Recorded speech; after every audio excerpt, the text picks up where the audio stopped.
cross between a man and an alien with wings and red eyes. It scared me more than anything that I have ever seen in my life. It was big, too big to be a person. It stood at least 9 foot tall. I mean, it was massive.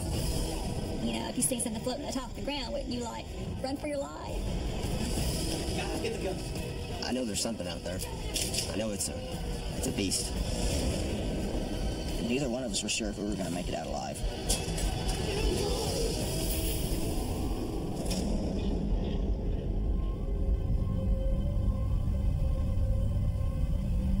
The Appalachians, some of the oldest mountains on Earth. Within these dark hollows and dense forests, an ancient spirit prevails. Even since the settlers came here, there has always been strange occurrences. Being out here in the country around all the woods, it's just something about it. It's the surprise around the tree. Other forms of life that we maybe don't see. You know, growing up, people kind of have a natural fear of the woods, of not knowing what's in the woods.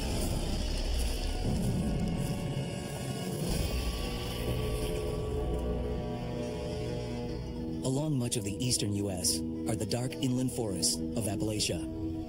On its western edge within Breckinridge County, Kentucky, the hills are thick with rumors about a bizarre mutant beast, a crossover between mutton and man, a giant sheep that's gone savage. Yes, this Appalachia part of the country has been seen a lot. I wouldn't have believed it if I hadn't seen it. It was huge. It was huge. They've got woolly hair. It's usually white or dirty white, huge jaws and fangs, and a tail that usually has no fur on it. We had to go down to the pump house by the river. And we'd find dead dogs, wolves, all kinds of fish that had been ate on and the bones left. We had always heard noises that we just could never explain, like a growl almost, but you could hear them for long distances. The woods are mysterious. People still won't go out really at night into the woods. It's one of the few things that people around here won't really talk about, but there's definitely something out there that keeps them all inside. That something is a creature that's known to locals as Sheepsquatch. The legend may have started long ago. Sheep herders immigrating to Appalachia from Britain, bringing stories of demons wearing sheep hides and horns. But to this very day, the belief remains in force. Sheepsquatch is predominantly in the woods. I feel like that it has been very good at eluding. It's had to be. It does know that we're looking. And I think it just wants to be left alone. Some claim to have caught a glimpse. And recently, 2 adventurous Breckinridge boys, Ricky Joyce and Dakota Cheeks, had a showdown with a Sheepsquatch. They'll never forget it. Well, when I tell most people I've seen it, they just tell me I'm crazy, I'm a crackpot. But there are a few people that believe in it. Mainly the people that live around here are the ones that don't call me crazy. It didn't matter what anybody thought about us. You know, we knew without a shadow of a doubt what we saw. At 13, Dakota met Ricky Joyce in school. The pair have been close ever since. There's always been a form of trust between me and Ricky, especially the older we get. You know, he's right there with you to the very end. We're more brothers than we are friends. He's trustworthy, he's loyal. I've never had a friend to have my back like him. That bond would be tested on a warm summer weekend in July of 2004. On a hunting trip, Dakota and Ricky ventured into some of Kentucky's more remote tracts of wilderness. All I really need is this. We go hunting a lot, but this time it was a lot different. This was a night that would change our lives forever. Base camp for the deer hunt. Ricky's grandparents' cabin at the foot of 100 acres of dense timber. But the first morning, something's wrong with one of Ricky's dogs. And we called for her and she just didn't come. When we noticed that the dog was laying in the ditch, we walked over and that's when we found her. It appeared that something had twisted its head almost completely around. It was quite a sight. It just seemed kind of strange, though, that something just handled it like it did. There's no animal up here that can grab an animal by its chin and the back of its head and twist it. You know, no coyote can do it. There's no bear, as far as I know, up here. It became very apparent that we had to find out, you know, what happened, what got her, and why. Are there creatures capable of such violence roaming the backwoods of Appalachia? White things. I heard it was half man and half sheep. If you just look at the fact that it has claws, it has horns. Look at the sheer size. You know, it could potentially really be a very dangerous thing. Before the dog incident, for months we'd been hearing noises coming from the top of the hill. Growls and screams. Things that we just didn't know anything about. We went looking to see if we could figure out what had happened, see if we could find tracks, anything big, anything that could have killed a 150-pound dog like it did. We decided we were going to hop on the four-wheelers and stake out the hilltop. We ended up going the far side of the property. Dude, I'm telling you, he's right over here. Where nobody really goes, there's no trails. We make a couple laps around the field, that way we can both easily see where the four-wheeler has been, so we know where to look. I was concerned because I didn't know what they were dealing with, if there was potentially harm for them out there. They searched the area for hours, but no clues turned up. Exhausted, they retreated to the family's hunting camper set within the hillside. We ended up staying in the camper, and we started hearing all sorts of weird noises, things walking around. We knew a creature was close. About 5 a.m. in the morning, the dogs start barking, and they take off running down the hill. Well, me and Ricky sit there, and a little hesitant to go outside because, you know, the other dogs are now gone.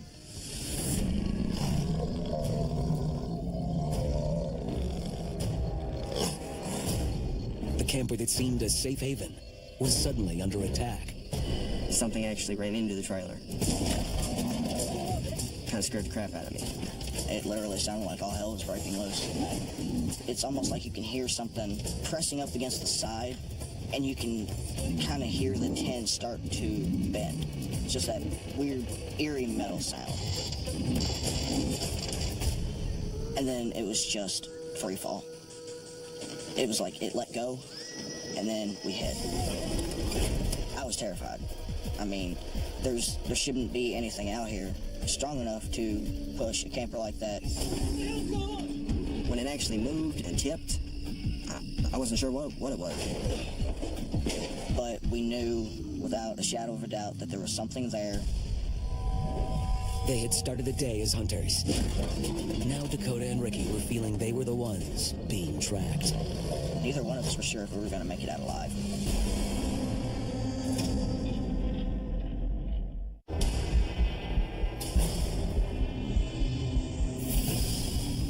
In July of 2004, Dakota Cheeks and Ricky Joyce were on a hunting trip in the woods of Kentucky.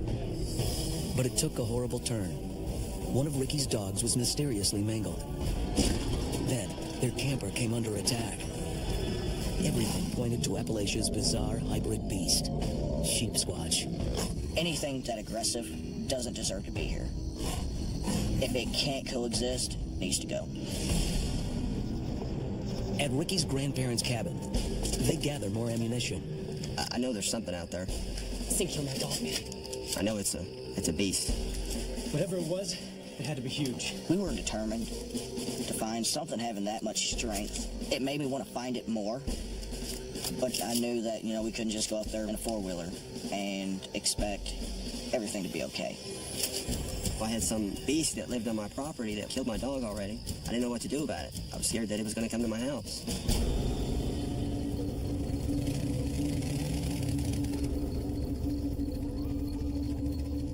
With guns loaded, Ricky and Dakota head back into the woods. They crossed through a cemetery and entered an open field. Your mind is telling you, 1,000 times, don't want to go. But ultimately, you begin to share his passion of, get it. Just be really careful, but get it.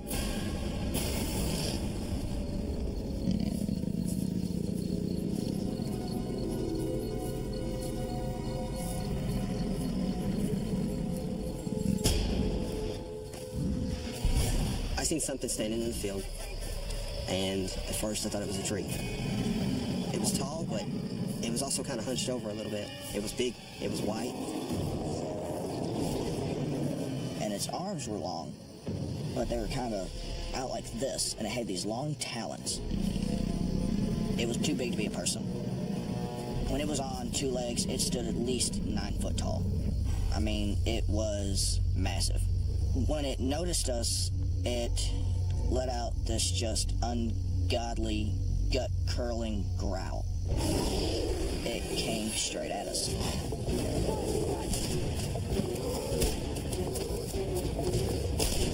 And we were shooting. I don't know that we hit anything, but I remember coming back to the house as fast as we could.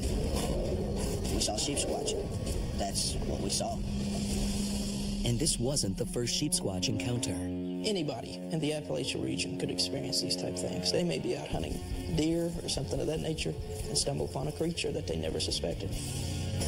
I was on my way home, coming down Ashby Lane, and there was this big hairy thing standing on the road. And as I got closer, I could see an eye. I thought it was a deer, but it was too big. Some kind of sheep thing with the horns. Ever since I was a little girl, I've always heard stories of the creepy things in the woods. I've always heard of Bigfoot, always heard of sheep squatch. Even when Daniel Boone was around, they talked about this area being very mysterious. They would not hardly venture there due to certain things, you know. I guess they called it a mysterious ground or something of that nature. So it's got a history that dates back all the way to Native American times. From their description, it's clear Dakota and Ricky had stumbled into monster country.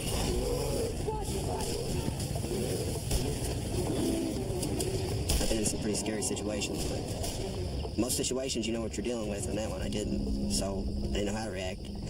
That's quite possibly the scariest moment of my life. Yeah, man, let's get this stuff packed. It's about 2 hours to get there. Yeah. As a kid, you know, you're not really sure what's in the dark. Once you see what's just beyond the light is when you realize that all your innocence is gone. It made me believe in the unbelievable.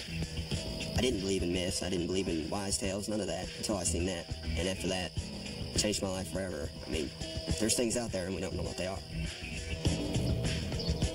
I wish we could have found its body that night. Before our time is up, it's done. If we have it our way, we're actually going to drag sheep squatch out of these woods. While folks in Breckenridge County are fearing what's in the woods, in another pocket of Appalachia, the fear is focused on what might arrive from space. Deep in the heart of Christian County, Kentucky, lies the rural hamlet of Kelly.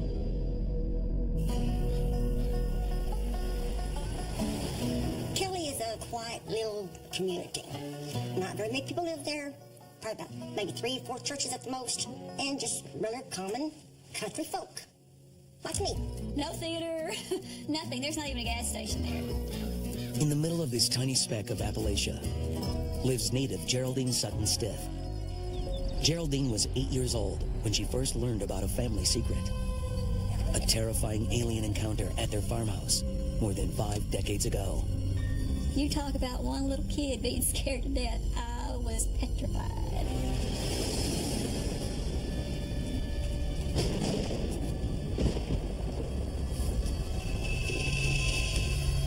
I would go around at night, closing the doors and windows, the shades, the curtains, everything, as soon as that darkness started falling.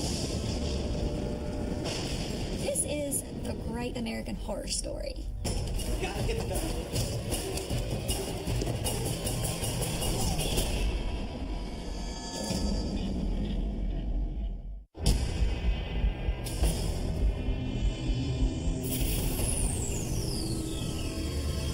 In 1955, one of the most famous UFO incidents allegedly took place at the Sutton family farmhouse in Kelly, Kentucky.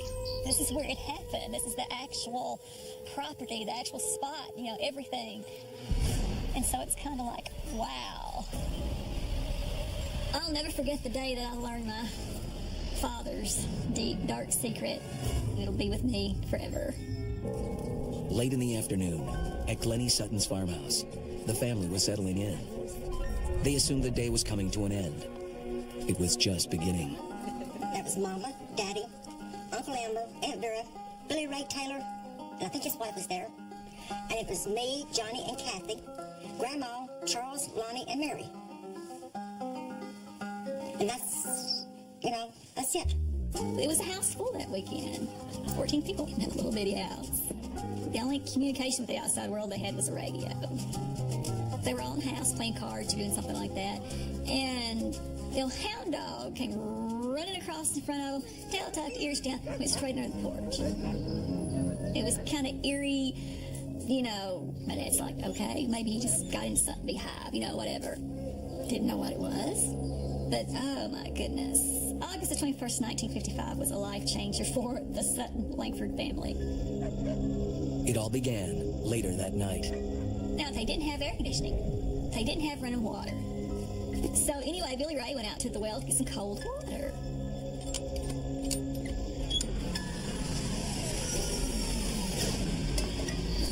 Well, he heard something, looked up, and he seen this oval silver object going across the sky. Colors falling behind it. Didn't know what it was, had no clue. Ran into the house, told everybody. They thought he was pulling a joke, But later on, they found he wasn't joking. Something was out there. When Billy Ray and Lucky went outside to investigate, the lights in the sky were gone, but they weren't alone. They noticed there was something coming out of the woods in the back. 3.5 foot tall. Big ears, big eyes, arms down to the ground, and it was floating atop the ground, legs not moving. They had pointy ears, claw-like hands, beady looking, and had a slit for a mouth. They said they were silver looking, green looking, silver plated, nickel plated. Nickel plated is what they called them. That was an eerie thing, if you see something floating atop of the ground, wouldn't you run for your life? Get the gun. To run into the house. And my grandmother's like, what have y'all went out there to cook up? And he's like, Mom, there is something out here, I'm not lying. Mama, I'm not lying, there's something out. She knew it was really getting serious when one got a shotgun, one got a rifle. Come on, guys, come on. It's Lonnie, me, my sister, and I think my brother were all hiding up under the bed at this time because we were all scared. We didn't know what was going to happen. Didn't know what was going to take place. There was fear. There was fear enough that I think we was all crying. All of us kids were crying.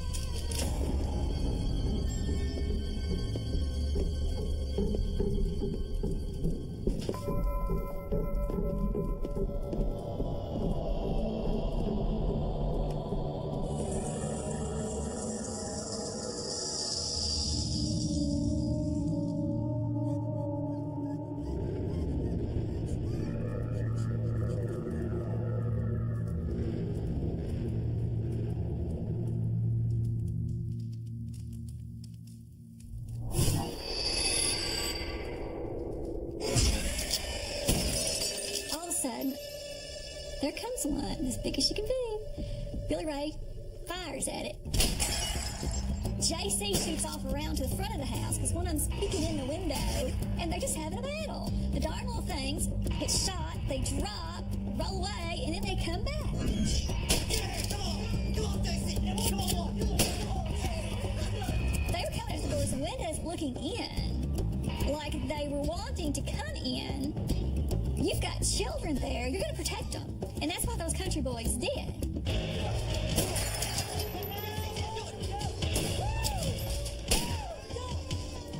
For the Suttons, making nice with E.T. wasn't an option.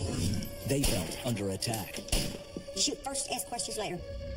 It was just scary. They were scared, the kids were crying, everybody was hysterical. Eventually, the shooting stopped. The little green men had come and gone. Finally, it got quiet. My dad said, hit the trucks. So they took out, jumped in the trucks, headed to Hopkinsville. There was police officers there. In the dark of night, police officers head to the farmhouse to check out this Sutton's fantastic story. My family had a nice, quiet life. They loved the farm, they loved it out in the country, but that night changed everything for them. It was never going to be the same again.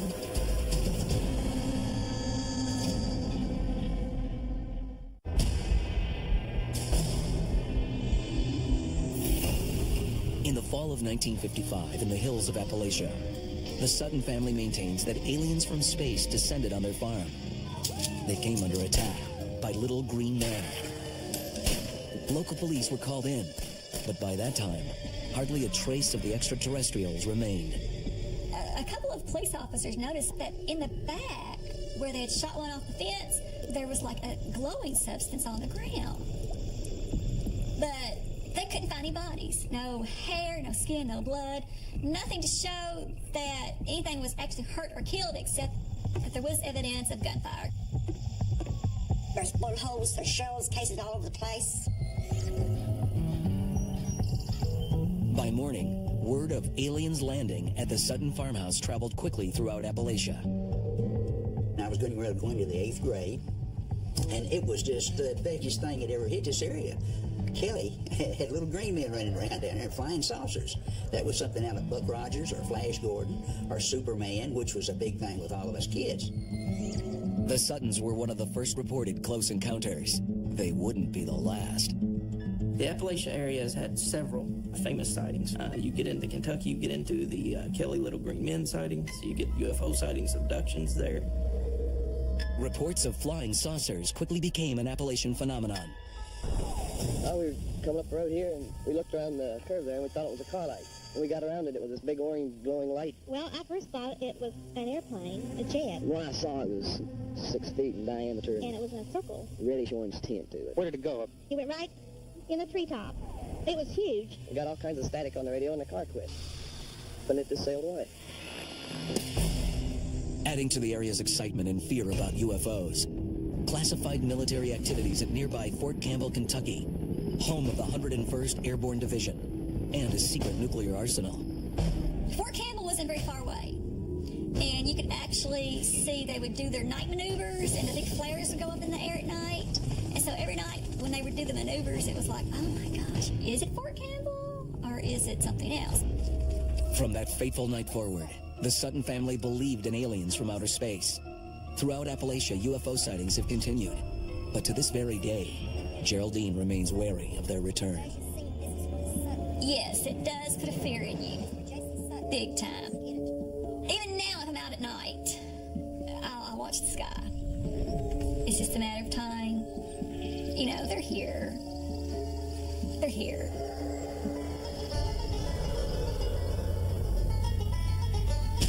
Some 400 miles across Appalachia sits Point Pleasant, West Virginia. A small town wedged into a spit of land where the Ohio and Kanawha rivers cross. On any given day, Main Street bears little evidence of Point Pleasant's dark secret. A town famous for its flying monster. There were kids in cars with their parents who saw it. There were teenagers at a bonfire who saw it. There were hundreds of sightings.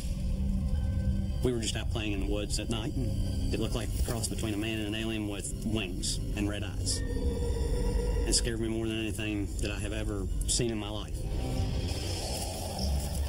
Growing up here in Point Pleasant, I've always heard about the Mothman. As you're growing up and people tell you stuff, you know, you start to believe it, but you've always got that doubt in your mind until you go and experience it yourself. It all began in the late 1960s with sightings of a Mothman monster.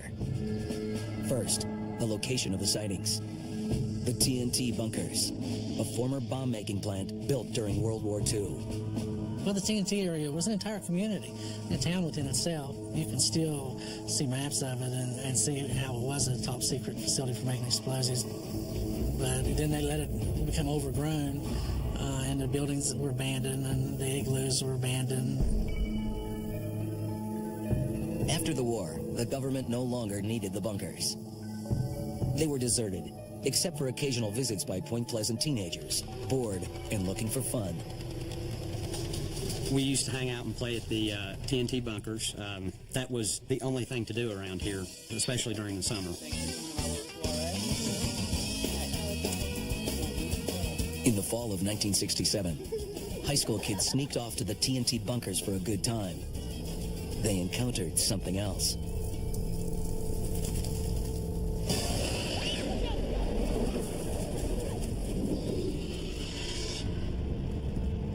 rumors about a Mothman spread quickly through the town.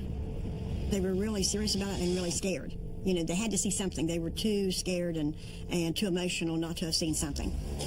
And of course, that was the talk of everywhere you went. While the town was trading stories, one Point Pleasant girl came face to face with something she'll never forget.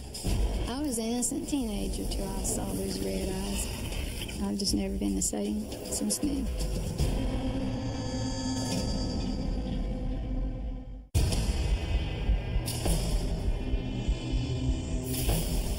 Point Pleasant, West Virginia. This small town of some 4,000 souls would be as ordinary as any Appalachian town, except for its monster. The legend began in the 1960s. The town was rife with rumors about a flying creature with glowing red eyes.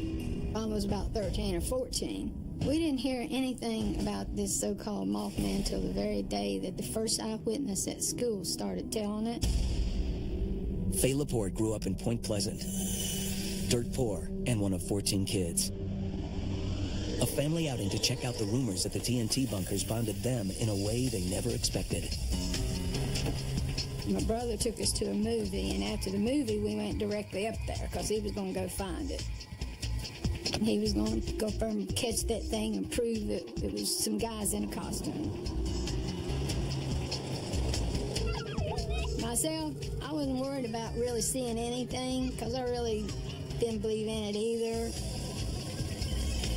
As they drove, the weather turned chilly. The sky dark, with only the moon to guide their way. We were driving down the drag strip to the TNT bunkers, and my brother kept looking over towards me. And then he turned back, and then he looked over at me again. I said, well, what are you looking at? He said, well, don't look, but there's something there beside the car. Don't look. So I turned and looked, but he told me not to. Don't look. And there it was, right beside the window, flying right beside the car. What is that? Get out of here! Everything was just haywire. We were scared.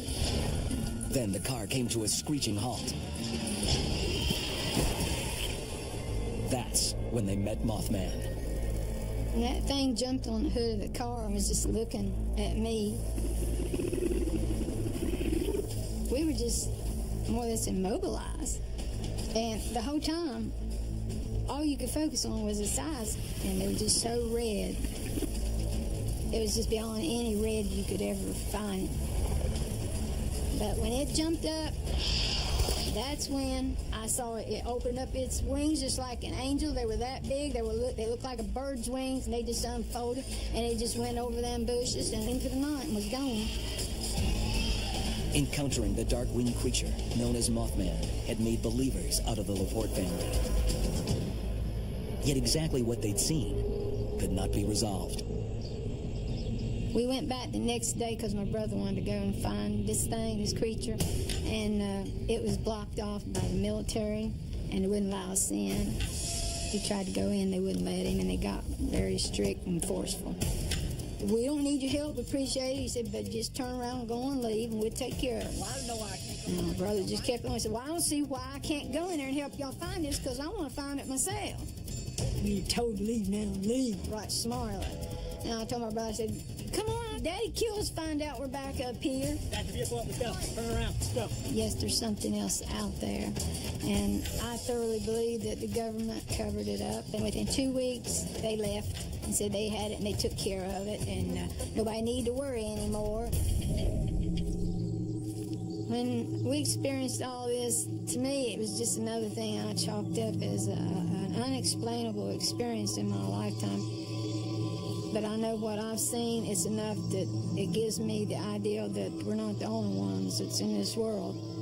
To this day, I believe that. While the sightings of the Mothman started at the TNT bunkers, a few months later, he was seen on the Silver Bridge, a suspension trestle that links Point Pleasant to Ohio. There was a stoplight right at the foot of the bridge. It was malfunctioned, and all these cars piled up on the bridge, and one side of the bridge collapsed, and it dumped one half of the cars into the river, and then the bridge swung back, and the other side collapsed. When the cars were floating in the river, the bridge fell on top of them, crushed them all. it was over in minutes.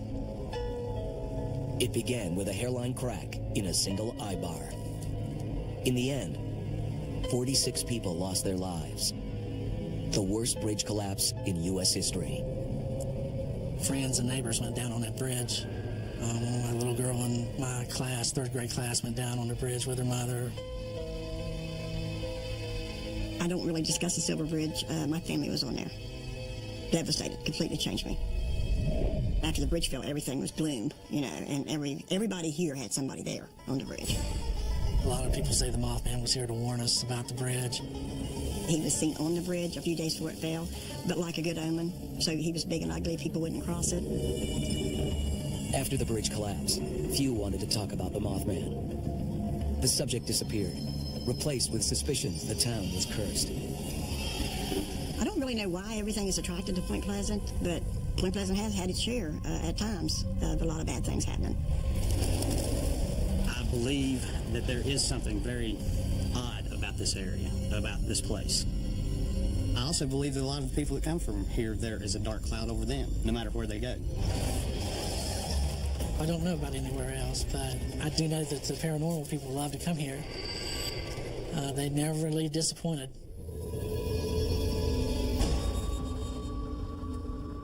Brett Kirby is one of those people. In the summer of 2009, he arrived at Point Pleasant for a visit, skeptical about the legends of the Mothman. When he left, he was a believer. I can't explain what happened to me out there. It changed my life.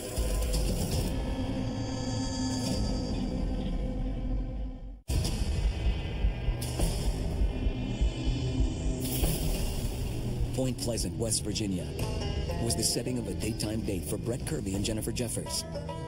But just when they thought it was going to offer romance, they stumbled upon the Mothman.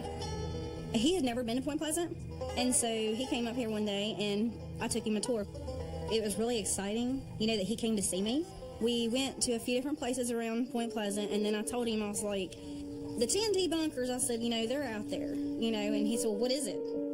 And I was like, well, they're old military bunkers that they used to use, and, you know, they were built on the Indian burial ground. She just told me that it's haunted and stuff like that. I thought, you know, it'd probably be kind of romantic and stuff.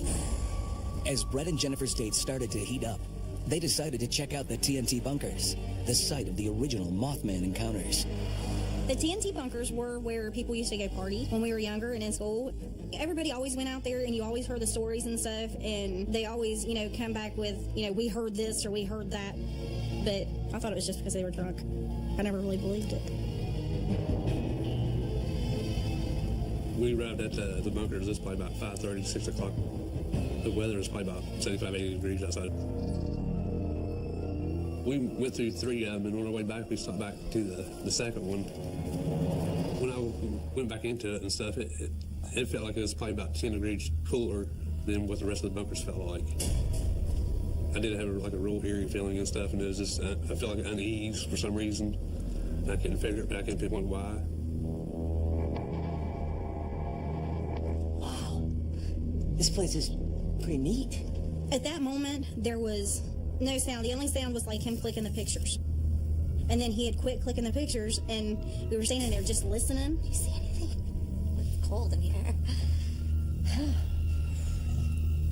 And all of a sudden, something like just grabbed my leg real fast. You know, I can actually feel the fingers, you know, just something just clamp onto my back of my leg. Because when it grabbed me, I spun around and stuff and looked behind me as if it was an animal that was running around or something. It kind of creeped me out because I didn't know what was going on. And I told Jennifer, I go, something just grabbed my leg. And she goes, oh, no, you're just trying to scare me and stuff. And I said, no, something grabbed my leg. And I was like, oh my gosh, there's something here. I said, I'm out of here. You know, I gotta go. I can't take this. I'm out of here. Because it scared me so bad. After it happened, I flashed a couple quick pictures as if there was anything in there with us and stuff, like a mouse or a squirrel or something, just to explain what happened. We were totally freaked out. It was just something that I had never expected, you know, to happen. We ran back to the car, and then we took off. We went back to his house, and we were looking at the pictures on the computer. He caught my eye on one of them and stuff, and we went back to it. And the picture had to me, it looked like an apparition. It had like the torso and like looked like an arm coming off of it. my heart just dropped because I was like, oh my gosh, there was something there.